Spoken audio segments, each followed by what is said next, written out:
Welcome to Straight Talk with Carly Alyssa Thorne, and I have the honor today to interview Carol Scibelli. And what I'm really excited about is that she is an author, and she does things from a sense of humor. Her book is called Poor Widow Me, and so we're going to be talking about her book, how she started to get involved in what she's doing. In other words, what was the inspiration behind her book, and also we're going to be talking about the Secrets of the Keys movie that we're both in. So welcome, Carol. Welcome. Thank you. It's great to be here. I love your interviews because you really listen. Thank you. Listen. I guess that's a good trait for an interviewer, right? Yes, it is. Yeah. So the question I have to ask first is, did I say your name properly? Scibelli, yes. And you got the Carol right, too. You got everything right. Oh, yeah. Well, I'm glad I got the Carol right. Otherwise, I'd be in big trouble. A little bit, yeah. I always like to ask several questions. So one of them, because I always get really fun, unique stories from this, is, A, what was the inspiration behind writing your book? However, we're going to start with, what was the inspiration behind the title of your book? I always get great stories when I ask them, how did you come up with that title?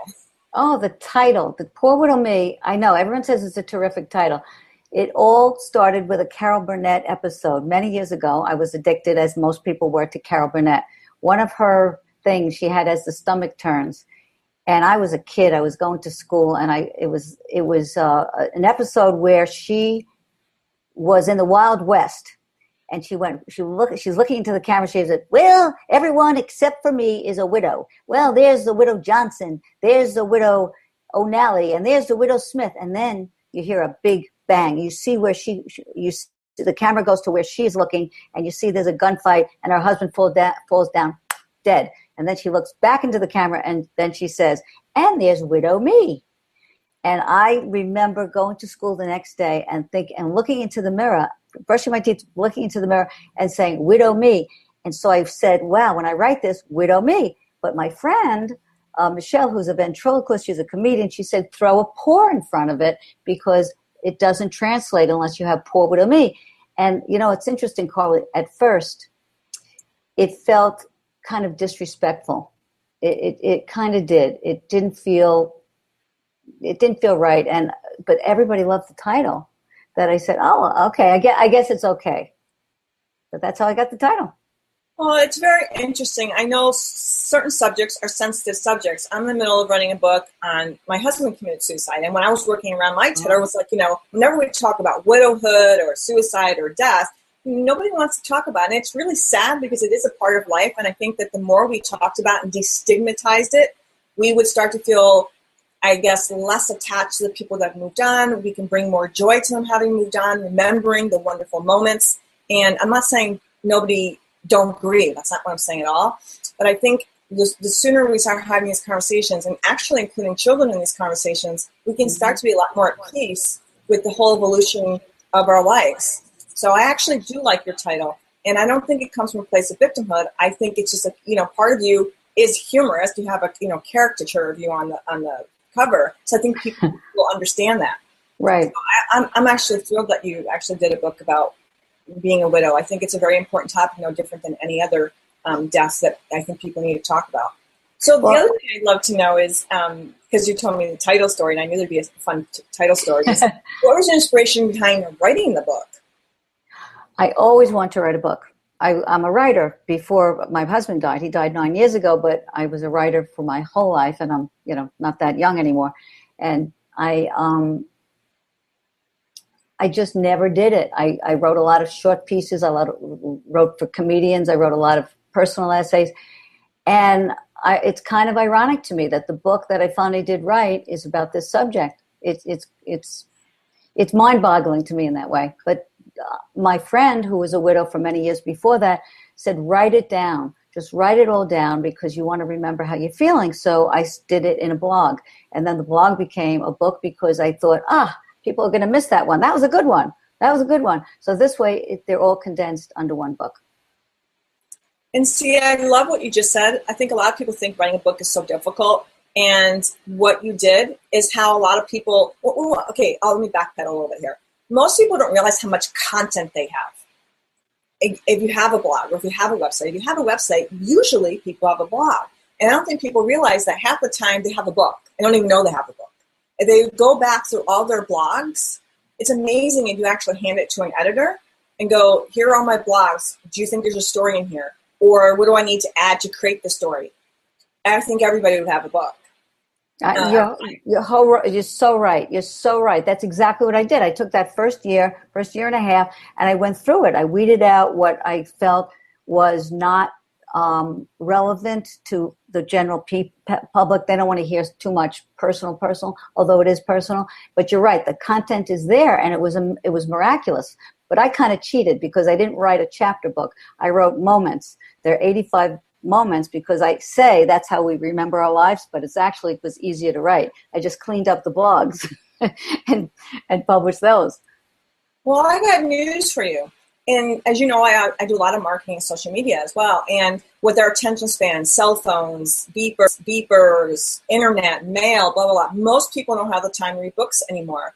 And I just partner with someone who does the social media quotes we're doing also for the movie. And it's 140 quotes that are 140 characters, including the person's Twitter handle. And what we have found is that people love those. We take people's content, whether it be their blogs or whatever, and we actually extract 140 aha moments. Because the aha moments, I think, to me personally, are more impactful than me reading a whole book. Now, obviously, it depends. If you're a mystery buff or horror buff, your self-development, I like, crazy person or a junkie, just want to, that's a little bit different in I love to read non-fiction. I don't like to read fiction. I love to read nonfiction. However, I love to read books that are giving me aha bulletins or aha moments because to me, I'm going to remember those. So I don't think what you did was cheating at all. Actually, I think what you did was brilliant.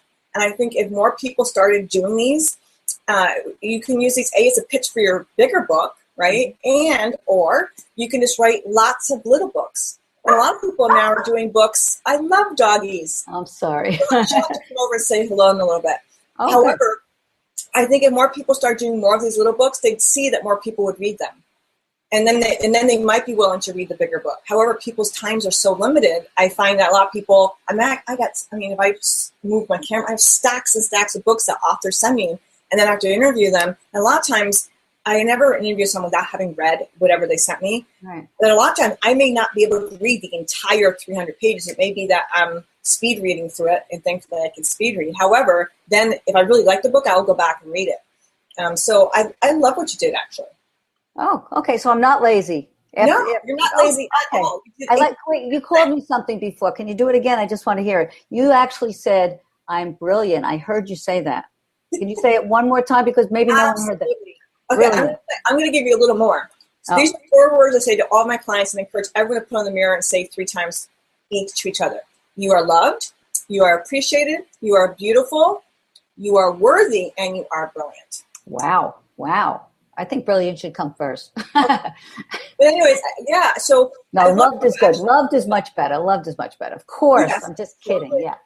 So since this is your book, and I haven't had the honor of reading this yet because just the way the whole thing's coming together for me interviewing everybody, I would love for you to give some aha moments. So actually tell us or share with us some of those 88 ahas. Okay. Well, let me do one that is a fan favorite. And this will be something that, okay, well, here goes.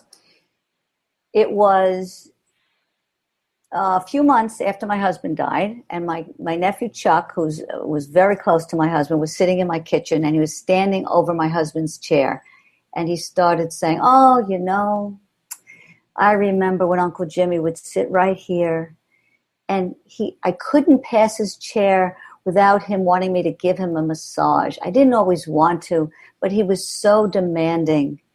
But now, if I could do it just one more time, and I said, I know how you feel, Chuck. I feel the same way about the blowjobs. Whoa, you didn't see that coming, huh? Oh, thank God my show doesn't have a rating. No rating. Oh, okay. Well, I was going to say BJ, but it wouldn't have really translated. Well, I guess it would have translated, but.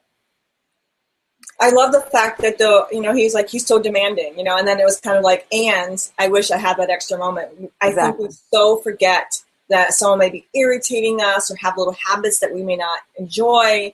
And then when someone's gone, it's like, oh God, I wish they were teasing me right now. I wish they were annoying me right now, It's right, but probably for 2 days. And then it would get annoying all over again. It's like anything else. It's like, oh, wait, that really was annoying. If you come back, could you come back like a little bit different? Like all the checklists of things that I really didn't like so much, you could be different because you'll appreciate being alive again. So maybe you'll be trying harder, right? Think of it that way from their point of view. Maybe. Exactly.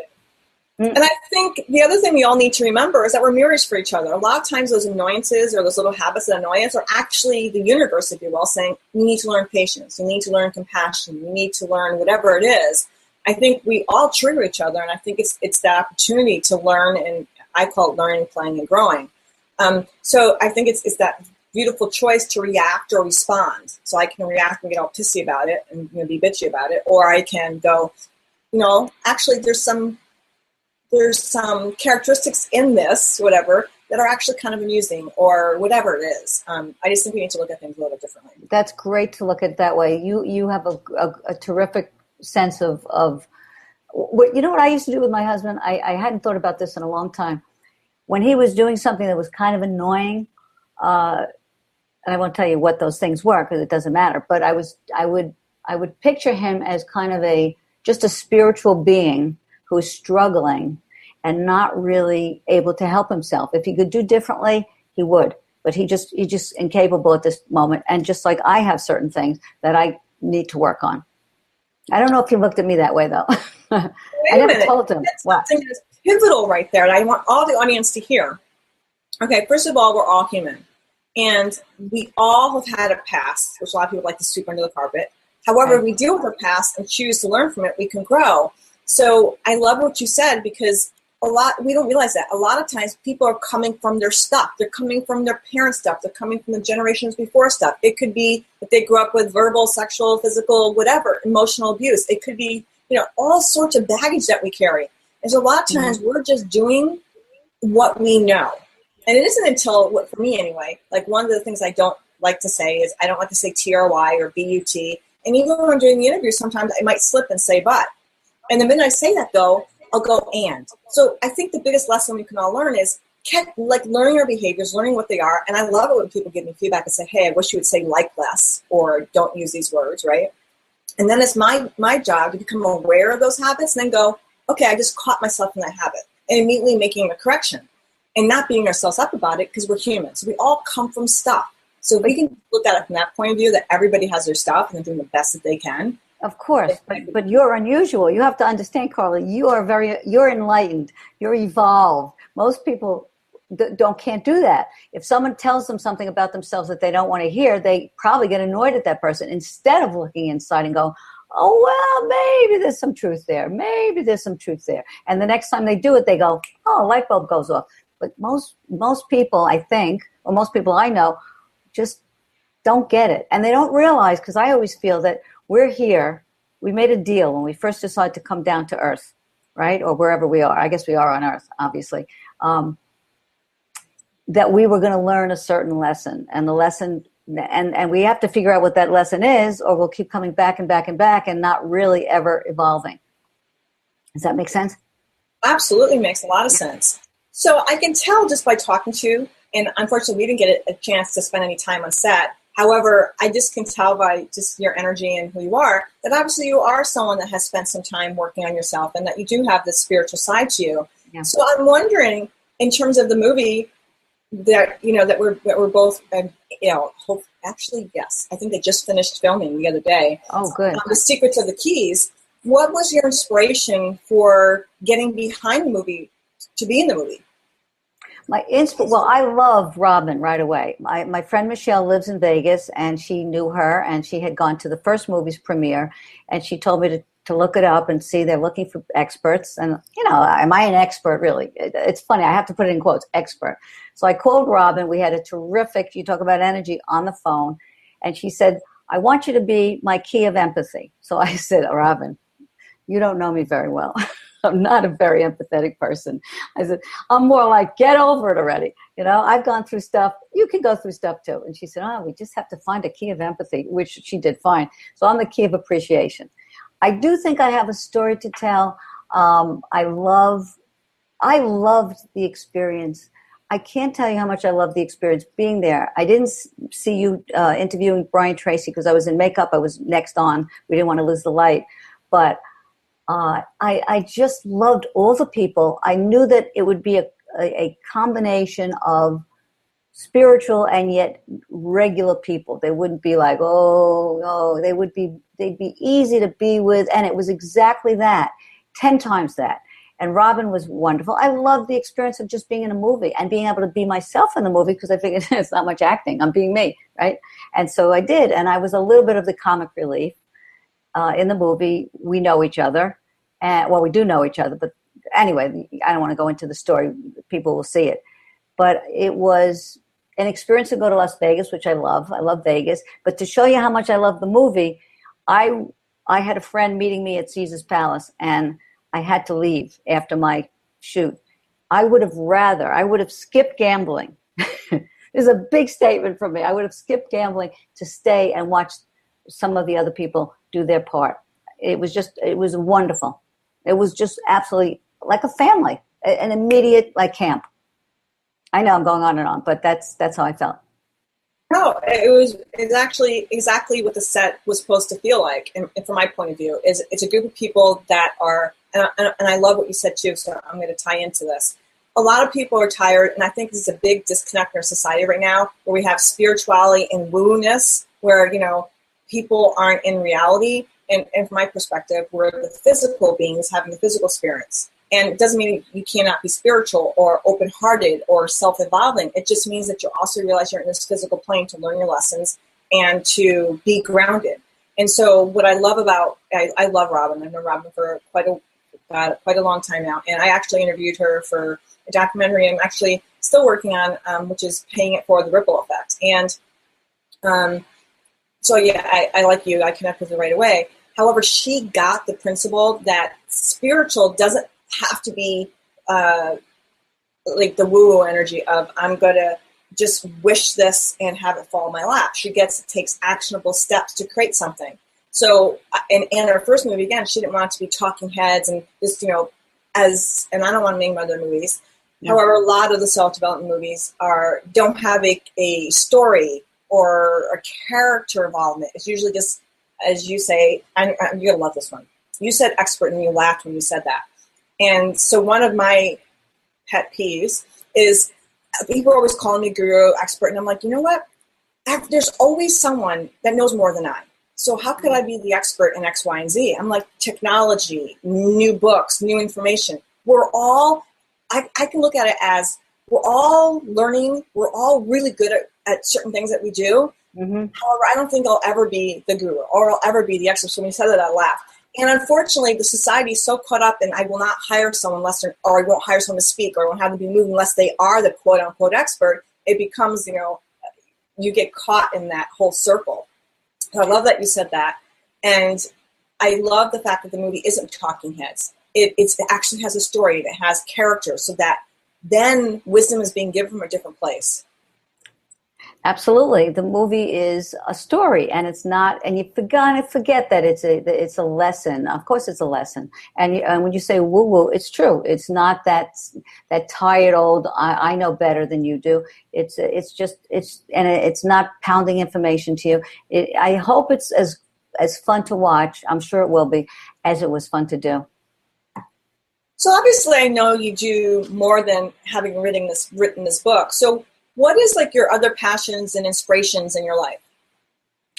I love to go to shows, Broadway shows. I moved into the city from my house on Long Island about a year and a half ago. I raised my family there, and now I'm here, and it's wonderful. I love to just go feel the energy of the city. I love to just be with my friends. I love to read. I'm writing. I just changed my website to a new one. I love speaking. I love doing that. The book was great, and I think it said a lot, but I just really enjoy going out there. And at first it was just to publicize the book, to get it going and to have readers, of course. But now I just love that part of it. I love speaking. I see that I can be effective. I see that people leave workshops or a speech that I give, a talk that I do, even in a small group, large group, doesn't matter. They're happier. For that moment, they have a little bit more resilience. They feel bounce back. They feel like there's kind of light at the end of the tunnel. They're not going to be feeling the way they feel now always. And that's a wonderful feeling. So that's what I really like to do more of. It's kind of like when you're working with people, you're speaking, you see that kind of like little spark or that light turn on. And that energy is contagious. And it's also, you walk away feeling so wonderful because you know you've impacted somebody on some level. And I think I always tell people, and I think you can relate to this, is there's always someone somewhere in that very moment who needs to hear exactly what you had to say. I hear this all the time from people. Well, I don't have anything important to say, or I don't have, something to write about. And I'm like, or my story is just too mundane, or it's already been written about. What people don't realize is that your energy is different than a male's energy, and a male's energy is different than female energy. Your point of view of humor is different than somebody else's. So there could be 100 books about the same subject. What people are drawn to is the face on the cover or the energy of what they see. So there is something for everybody. And it doesn't matter if it's the same story, because at the end of the day, our stories are not 100% identical because we're not 100% identical people. We all have little nuances, and our experiences are unique to us. And it's going to touch someone on a level that you have no idea. You're right. You're right. You know, it's funny now that I'm still writing and I'm still talking and changing what I say. And just yesterday, someone said to me, and I wrote it down because I said, oh, this is great. And it's great for like a little article, a little mention. I've had a lot of losses in my life, not just my husband. And someone was talking about someone who had passed away, and she said to me, how did she put it? She said, well, I don't have to tell you. Like, you're the expert on death and grieving. Like, oh, God, that's a great little so-called spot to be in, right? I don't have to tell you. And I wrote that down. I thought that was a good little phrase. I don't have to tell you. It's true. When you've been through a lot of various grieving situations, you kind of become, I wouldn't say again an expert, but you basically are looked to as, well, I guess she knows her stuff. And that's what's great about doing these seminars, because they look to you and they know that you've been through it. It's not like you're just talking off the top of your head. My story, like you said, might be different than others, and yet I get it. I absolutely get it. I think people forget when you're looking to get advice or you're looking to learn, who do you want to learn from? Someone who hasn't been through something similar or someone who has? I wouldn't go to a priest, and now I'm a priest now, can get married and have children. However, back then, and actually there's some that they still can't, I wouldn't go to a priest for marriage advice or children advice if he's never had any of that. Right. So I think we do. We look to people. We look up to people. We empath with people that have been through not identical, similar experiences. Right. But on the other hand, a lot of widows, I know that a lot of them say in a kind of an angry way, nobody gets it. Nobody gets it. And I always say to them, of course they don't get it. How could they possibly get it? They haven't experienced it. And if they're saying they understand when they don't, that's just something to say. So I think it's a tough spot to be in when you're the only widow on the block, so to speak.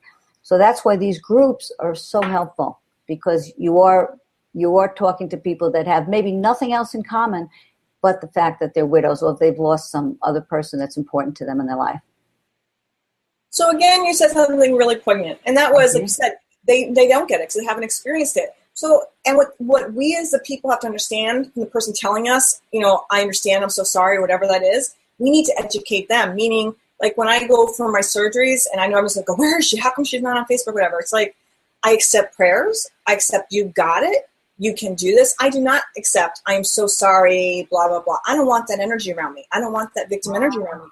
And so I think, here's the thing people don't get is when people are saying they're so sorry, it's because they don't know what else to say. They have no clue. They're so lost. They feel so bad. They have no idea what to say. And that's why I keep on going back to, we need to have conversations about death. I did a podcast on conscious death and dying because I just looked at death very differently. And I'm not saying the other way, or grieving and having, think about the words we use around death: obituary, funeral home, or funeral parlor, death. Those aren't words to me that are some that I even want to be around. To me, celebration of life. I remember the times of the person that were joyful. I'm not saying they weren't bad times. I'm just saying those are the things I choose to surround myself with. So I think of, or the transitions.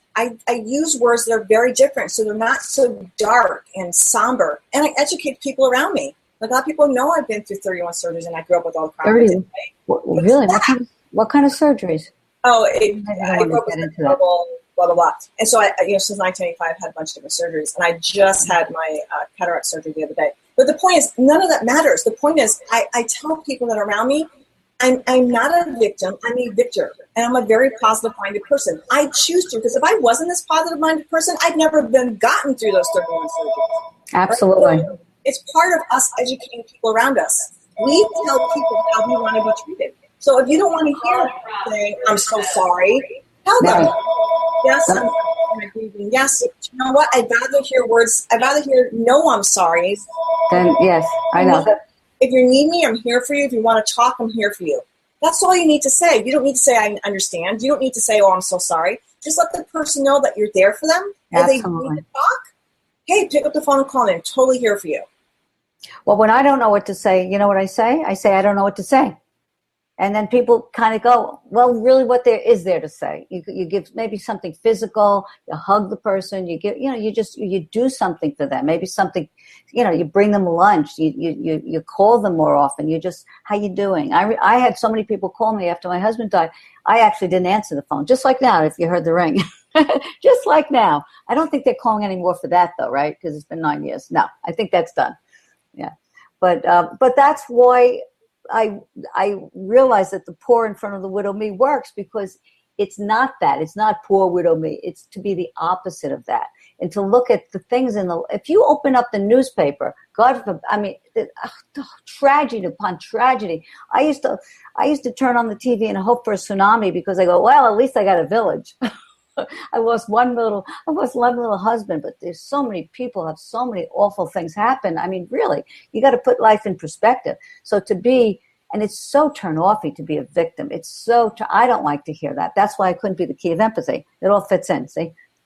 And I love your tagline. It says, moments of feeling and dealing and finding the funny along the way. That's such an important line. Yes. And so, people see that your book isn't about for me. It's like, what was my journey? What were the funny moments along the way? Did I find humor in the situations? So I love how you came from that place. I really do. I think it's wonderful. Thank you. That's really the only place I could come from. I'm kind of wired to be funny. I'm lucky. I'm lucky that I can see that. And then when I tell people who've had similar experiences, they say, oh my God, I never looked at it that way. It's so refreshing to hear, because like you said, you're changing. You don't know who you're changing. They don't always verbalize, but sometimes they do, and you say, I really needed to laugh. I'm so glad I took your workshop. I really need, and I go, wow, look at that. I am effective. It's amazing. It's a wonderful feeling. Wonderful feeling. It is. So I would love for you to share with the audience where they can find you, and don't just say it, because this is a podcast and a video. So some people are not looking at the video where they can see your lower third. So if you could share your website and spell it out, so people that are listening can know where to find you. All right, that would be great. My new website will be up in about 2 weeks, but the content is there. It's www, of course, poorwidowme.com. So it's POOR widow, WIDOW me.com, or carolschibelli.com, CarolScibelli.com. Isn't it interesting? I couldn't spell poor widow me. I had a little trouble with that, so I went right to my name. That I could spell. Okay. I've done it myself. We're spelling out stuff and we get lost in the moment, and we're like, what? Did I miss a letter? Huh? Yeah. It happens to the best of us. Thank you. Bless you. Very nice of you. Very kind of you. Thank you. I'd also like to put a little, just the Keys movie. So if people would like to find out more about that, is the THE and then Key, KEY, movies, WOVIES.com, that has Robin J., who is the producer and writer, has both her movies. And I encourage everyone to go there and check it out. As all my people know, if you will, I put together a blog post that has the embedded podcast, has the embedded video, has all of Carol's information, my information, the movie's information, and you can find out everything there. Thank you so much, Carol, for spending time with me. It has been greatly appreciated. And I wish everyone a wonderful day, and I love bringing you guys valuable content. So always feel free to email me things you want to hear about, at carlyathorne@gmail.com or Carly at carlyalyssathorne.com. You can find me at CarlyAlyssatHorne.com. So thank you so much, Carol. Oh, thank you. The time just flew. Thank you. It did. Is there any last little tidbits you'd like to leave? I guess to say to people, be kind to yourself, but not too kind to yourself. Be kind to other people as well. And kindness, I think, is very, very important. And remember the good times and look forward to the future. As long as we're still alive, we have a future, and that's more important than dwelling on the past. Unless you have a good feelings about the past. That was kind of awkward. Okay. That was perfect. Have a great day, everyone.